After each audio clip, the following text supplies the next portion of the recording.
ఈరోజు వరంగల్ నడిబొడ్డున arts college గ్రౌండ్లో ఇందిరాగాంధీ గారి జన్మదిన సందర్భంగా మన పరిపాలన రేవంత్ రెడ్డి గారి నాయకత్వంలో సంవత్సర కాలం పూర్తి చేస్తున్న శుభ సందర్భంలో మరి వరంగల్ నగరాన్ని ఎన్నుకొని ఇక్కడ విజయోత్సవ సభ నిర్వహించుకోవాలని ఆలోచనతోటి మరి ఇక్కడికి విచ్చేసి ముఖ్య అతిథిగా ఈ కార్యక్రమంలో పాల్గొంటున్నటువంటి మన ప్రియతమ నాయకులు మన ముఖ్యమంత్రి సోదరులు రేవంత్ రెడ్డి గారికి, మన డిప్యూటీ సీఎం బట్టి విక్రమార్క గారికి, మన పిసిసి ప్రెసిడెంట్ మహేష్ కుమార్ గౌడ్ గారికి, మరియు నా తోటి మంత్రులకు, ఎమ్మెల్యేలకు, ఎంపీలకు, మరి ఇతర ప్రజాప్రతినిధులకు, అదేవిధంగా ఈ కార్యక్రమాన్ని ఇంత విజయవంతం చేయడానికి అహర్నిశలు పనిచేసినటువంటి కలెక్టర్స్కి, కమిషనర్కు, సిపి గారికి మరియు ఇతర అధికార బృందానికి, ఈ కార్యక్రమానికి వివిధ ప్రాంతాల నుంచి విచ్చేసినటువంటి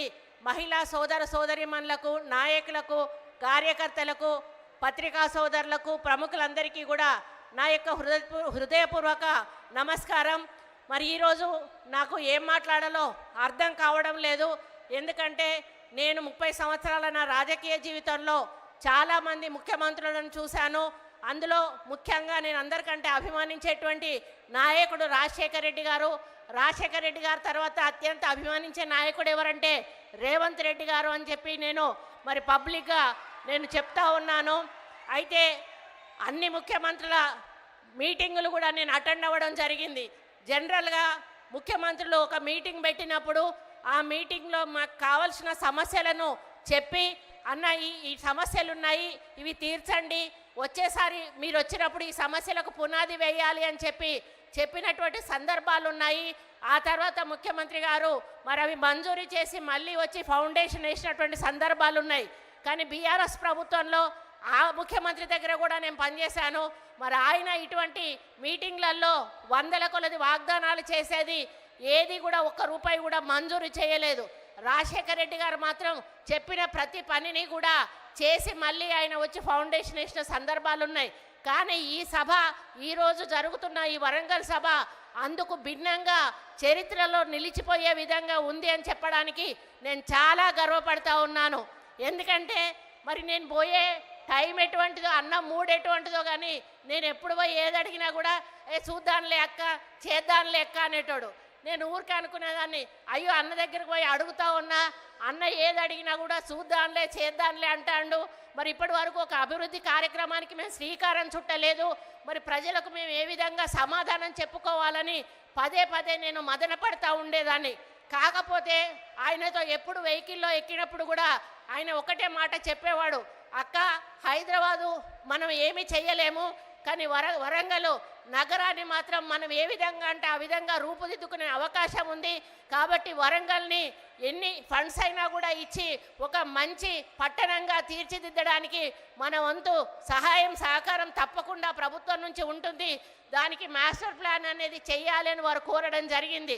మరి మా ఇన్ఛార్జ్ మినిస్టర్ శ్రీనివాసరెడ్డి గారు ఇక ఆయన పట్టుకున్నాడంటే ఉడుపు పట్టే వదిలిపెట్టాడు. ఇక అధికారుల వెంటపడి వేటాడి మరి మమ్మల్ని పదే పదే రివ్యూ మీటింగ్స్ పెట్టించి మాకు ఒక ప్రణాళిక అంటూ సిద్ధం చేసి ముఖ్యమంత్రి గారి దృష్టికి తీసుకుపోవడం జరిగింది. మరి ముఖ్యమంత్రి 19వ తారీఖు వస్తున్నారు అంటే జనరల్గా ఏదో మహిళలకు సంబంధించిన మీటింగ్ పెట్టి వెళ్ళిపోతారేమో అని నేను అనుకున్నాను. కానీ గత వారం రోజుల నుంచి సెక్రటేరియట్లో జరిగిన హడావిడి అంతా ఇంత కాదు అని చెప్పక తప్పదు. అన్ని డిపార్ట్మెంట్స్ కూడా అలర్ట్ అయిపోయాయి. ఒక డిపార్ట్మెంట్ తర్వాత ఒక డిపార్ట్మెంటు వరంగల్లో ఏమేమి అవసరం ఉన్నాయని చిన్న చిన్న పనులను కూడా చూసి వాటిని వివరాలు తెప్పించుకొని వాటన్నిటికీ కూడా జీవో ఇచ్చి దాదాపు ఈరోజు 4,500 కోట్ల రూపాయల నిధులు విడుదల చేస్తూ జీవోలు ఇచ్చి ఈరోజు ఇక్కడ శంకుస్థాపన కార్యక్రమం చేసినందుకు ఈ వేదిక మీద నుండి మరి సీఎం గారికి హృదయపూర్వక ధన్యవాదాలు మా వరంగల్ ప్రజల తరఫున తెలియజేస్తా ఉన్నానన్నా. మీ నమ్మకాన్ని వమ్ము చెయ్యము. తప్పకుండా ఈ యొక్క వరంగల్ నగరాన్ని పట్టణంగా రూపుదిద్దడానికి ఇక్కడి మంత్రులుగా సీనన్న గారి నాయకత్వంలో మేము తప్పకుండా మీరన్న ఆశయాన్ని సాధించడానికి ముందుకెళ్తాము. అది ఈరోజు ఒక మహిళ ప్రధానమంత్రి ఇందిరాగాంధీ గారి పుట్టినరోజు సందర్భంగా 2 మహిళా మంత్రులం ఇక్కడ ఉన్నాము, ఒక మహిళా మేయర్ ఉంది, ఒక మహిళా ఎంపీ ఉంది. ఈరోజు మహిళా శక్తిని ఇక్కడికి తీసుకొచ్చి వీళ్ళందరి ముందట మాకు వరాల జల్లు కుల్పించినందుకు మీకు ఎల్లవేళలా కూడా రుణపడి ఉంటామని ఈ సందర్భంగా మేము విజ్ఞప్తి చేస్తూ, మరి తప్పకుండా ఈ వరంగల్ నగర అభివృద్ధికి, ఎందుకంటే ఎయిర్పోర్ట్ అనేది దశాబ్దాల కళ, ఎయిర్పోర్టు కళను ఎవ్వరు కూడా సహకారం చేయలేకపోయారు. అది ఈరోజు మన రేవంత్ రెడ్డి అన్న వల్ల అవుతుంది. రేపు మనకి ఎయిర్పోర్ట్ వస్తే మనకు కంపెనీలు వస్తాయి, ఇండస్ట్రీస్ వస్తాయి. ఇటు కరీంనగర్ సైడ్ కానీ, ఇటు ఖమ్మం సైడ్ కానీ, ఇటు హైదరాబాద్ సైడ్ కానీ విపరీతమైనటువంటి మనకి ఇండస్ట్రీస్ వచ్చినప్పుడు మన పిల్లలకు ఉద్యోగాలు వస్తాయి, మనము ఆర్థికంగా బాగుపడతాము. ఈ దాని ఎయిర్పోర్ట్ వల్ల చాలా అభివృద్ధి జరుగుతుందనే విషయాన్ని మీ అందరికీ కూడా తెలుస్తూ, గ్రౌండ్ డ్రైనేజ్ అనేది కూడా మా వరంగల్ ప్రజల కళ, అది కళగానే మిగిలిపోతుంది అనుకున్నా.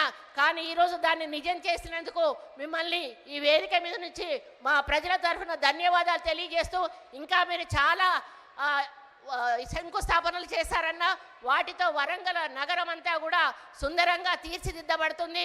వాటన్నిటిని కూడా దగ్గరుండి నాణ్యమైన పనులతో అవినీతి జరగకుండా ముందుకు తీసుకుపోయే విధంగా అధికారులతో మేము కమ్యూనికేట్ చేసుకొని మా ఇన్ఛార్జ్ మినిస్టర్ గారి నాయకత్వంలో తీసుకెళ్తామని తెలియజేసుకుంటూ, ఇదే ఆదరణ, ఇదే ఆప్యాయత, ఇదే ప్రేమ మా మీద ఎప్పుడు ఉండాలని, మమ్మల్ని ఆశీర్వదిస్తూనే ఉండాలని కోరుకుంటూ, మళ్ళీ మీకు మరి నిధులు విడుదల చేసినందుకు మా బట్టన్నకు పాపం బట్టన్న వెనకాల పడతా ఉంటా, అన్న ₹1 కూడా ఇవ్వని, పాపం బట్టన్న కూడా ఈరోజు 4,500 కోట్ల రూపాయలు విడుదల చేసినందుకు వారికి కూడా వేదిక మీద నుంచి ప్రత్యేక ధన్యవాదాలు తెలియజేస్తూ మరి సెలవు తీసుకుంటా ఉన్నాను. జై కాంగ్రెస్! రేవంత్ రెడ్డి గారి నాయకత్వం, రేవంత్ రెడ్డి గారి నాయకత్వం! జై కాంగ్రెస్!